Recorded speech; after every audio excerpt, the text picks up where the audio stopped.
നമ്മുടെ റീത്തിന് നമ്മൾ റീത്തെ ഈ 6-ാം കൊല്ലത്തെ നിറവിൽ നമ്മൾ ഇനിയിപ്പം ഇനി പറയാൻ പറ്റത്തില്ല. അപ്പോൾ എന്താണ് ഈ വർഷത്തെ ഒരുക്കം?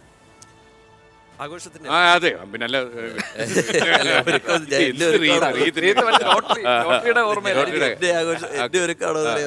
റീത്ത് കുറച്ച് ഒരുക്കം കഴിഞ്ഞല്ലോ, ഇനിയിപ്പോ കഴിഞ്ഞു. വലിയ സന്തോഷമുണ്ട്, ശരിക്കും സന്തോഷമുണ്ട്, വലിയ അഭിമാനമുണ്ട്. കാരണം നമ്മൾ ഈ ഇതിന്റെ വളർച്ചയ്ക്കൊപ്പം സഞ്ചരിച്ചിട്ടുണ്ട്, അതിനുള്ള അവസരം കിട്ടിയിട്ടുണ്ട്. എല്ലാവരും നല്ലത് എന്ന് പറയുമ്പോഴുള്ള സന്തോഷം സ്വാഭാവികമായിട്ടുണ്ട്. പിന്നെ പ്രേക്ഷകരാണ് നമ്മുടെ കരുത്ത്. ഈ ആഘോഷം പോലും നമ്മൾ പ്രേക്ഷകർക്കൊപ്പമാണ് ആഘോഷിക്കുന്നത്. ഈ ലഡു വിതരണമൊക്കെ നാട് മുഴുവൻ നടക്കുന്നുണ്ട്. അതുവഴി ലഡുപ്പെട്ടികളുമായിട്ടൊക്കെ ഇറങ്ങിയിട്ടുണ്ട്, ആളുകൾ തത്സമയം വരുന്നുണ്ട്. പിന്നെ വാർത്താ ചാനൽ എന്നുള്ള നിലയിൽ വാർത്ത തന്നെയാണ് പ്രധാനമെങ്കിൽ കഴിഞ്ഞ ഒരു മാസത്തെ നമ്മുടെ വാർത്തകൾ എടുത്തു നോക്കിയാൽ മതി. ഏറ്റവും വലിയ പൊളിറ്റിക്കൽ ബ്രേക്കിങ്ങുകൾ ഇഷ്ടം പോലെ കഴിഞ്ഞ 2 മാസത്തിനിടയിൽ. അത് വലിയ മാത്രമല്ല, പ്രേക്ഷകരോട് നമ്മൾ അഭിമാനപുരസ്സരം പറയേണ്ട ഒരു കാര്യം, ഏറ്റവും കൂടുതൽ അപ്ഡേറ്റ്സുകൾ നമ്മളാണ് കൊടുക്കുന്നത്. കാര്യം നമ്മൾ വാർത്തയുടെ വിശദാംശങ്ങൾ കാത്തിക്കാറില്ല. നമ്മുടെ വിശ്വസനീയമായ കേന്ദ്രങ്ങളിൽ നിന്നാണ് ഈ വാർത്ത വരുന്നതെങ്കിൽ നമ്മൾ അക്ഷണം നമ്മൾ ആ വാർത്ത കൊടുത്തു. എനിക്ക് തോന്നിയൊരു കാര്യം എന്താ പറയുക, നമ്മുടെ സ്ക്രീനിൽ എന്തും സംഭവിക്കും, എന്തും സംഭവിക്കും. അങ്ങനെയല്ല, അതിന് പോസിറ്റീവായിട്ട്. ഗോപികൃഷ്ണനാണ് നമ്മുടെ എക്സിക്യൂട്ടീവ് എഡിറ്റർ, അറിയാം. ഗോപി, ഇന്നലെ എൻ്റെ കൂടെ ഒക്കെ പഠിച്ച എൻ്റെ കുന്നിക്കോട്ടെ ഒരു കക്ഷി വന്നിരുന്നു.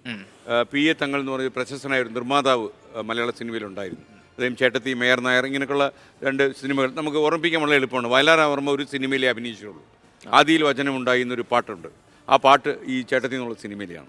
അപ്പോൾ അദ്ദേഹം ഒരു മാന്ത്രികനുമൊക്കെ ആയിരുന്നു. ഈ പി.എ. അദ്ദേഹത്തിൻ്റെ മകനാണ് ഈ ഷബീർ കോയത്തങ്ങൾ. അദ്ദേഹം ഇന്നലെ നമ്മുടെ സ്റ്റുഡിയോയിൽ വന്നു. ഈ 6-ാം വാർഷികം പ്രമാണിച്ച് വന്നല്ല, ചുമ്മാ വഴിതെറ്റി കയറി വന്നിട്ട് അദ്ദേഹം എന്നോട് പറഞ്ഞൊരു കാര്യം എന്താണെന്നറിയുമോ?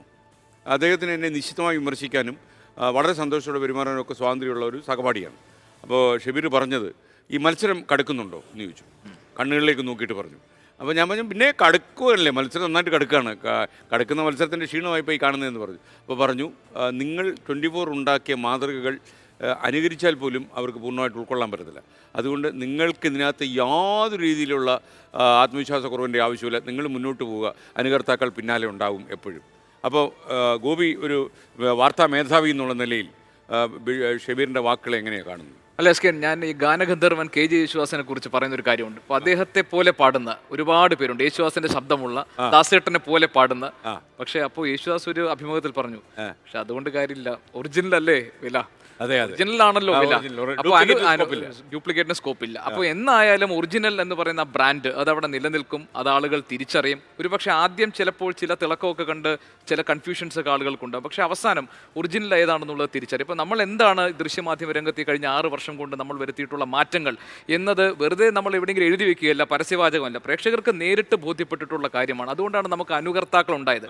പിന്നെ ശരിയോ അത് പെട്ടെന്ന് ഓർമ്മിക്കാൻ പറ്റും. ഒരു മൊബൈൽ നിങ്ങൾ കൈകൊണ്ടെടുത്താൽ 24 നിങ്ങൾക്ക് ഓർമ്മിക്കാതിരിക്കാൻ കഴിയില്ല. കാര്യം ഇങ്ങനെ പിടിക്കുന്ന ഈ മൊബൈൽ എത്ര വർഷമായി നമ്മൾ പിടിച്ചോണ്ടിരിക്കുക. അല്ല, നമ്മുടെ ശൈലിയിൽ മാത്രമല്ല, നമ്മളൊരു സാമൂഹിക പ്രതിഭ 24 കണക്ട് എന്ന നമ്മുടെ ആശയം തന്നെ പ്രേക്ഷകരെ നേരിട്ട് കണക്ടിങ് മലയാളീസ് ആണ്. അതുപോലെ ഇപ്പോൾ എസ് കെ നേരത്തെ പറഞ്ഞു, ഇപ്പോൾ വീടില്ലാത്ത ഒരു കേസ് നമ്മുടെ വന്നു. നമ്മൾ ആ കാര്യം അതിന് ജെനുവിനാണോ ആ കേസ് എന്ന് അന്വേഷിച്ച് നമ്മൾ അടുത്ത നടപടിയിലേക്ക് കടക്കുകയാണ്. കേരളത്തിൽ 1000കണക്കിന് വീട് വെച്ച് കൊടുക്കുന്നുള്ള നമ്മുടെ ആഗ്രഹം. അതെ, അപ്പോൾ ഒരു ജൈവബന്ധം, സമൂഹവുമായിട്ടുള്ളൊരു ജൈവബന്ധം ഒരു മാധ്യമം എന്നതിൽ ഉത്തരവാദിത്വത്തോടു കൂടി നമ്മൾ അത് പുലർത്തുന്നതാണ്. അത് നമ്മൾ ചെയ്തുകൊണ്ടിരിക്കുന്നത്. Okay, thank you Gopikrishnan.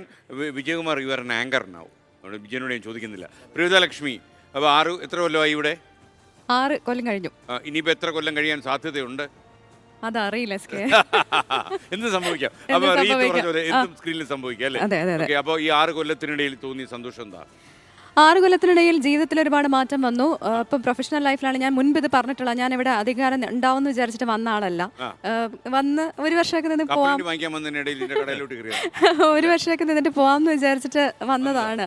പക്ഷെ അത് 6 വർഷമായി എന്നെ തന്നെ ഭയങ്കരമായിട്ട് അത്ഭുതപ്പെടുത്തുന്നു. പിന്നെ പറയുകയാണെങ്കിൽ ഇപ്പോൾ പ്രൊഫഷണൽ ലൈഫിലും അതോടൊപ്പം തന്നെ ഞാൻ കാരണം ഈ പണിയൊക്കെ നിർത്തി പോയതായിരുന്നു. അപ്പോൾ തിരിച്ച് വന്നിട്ട് വീണ്ടും ഇതിലേക്ക് വരും എന്ന് ഒരിക്കലും വിചാരിച്ചതല്ല.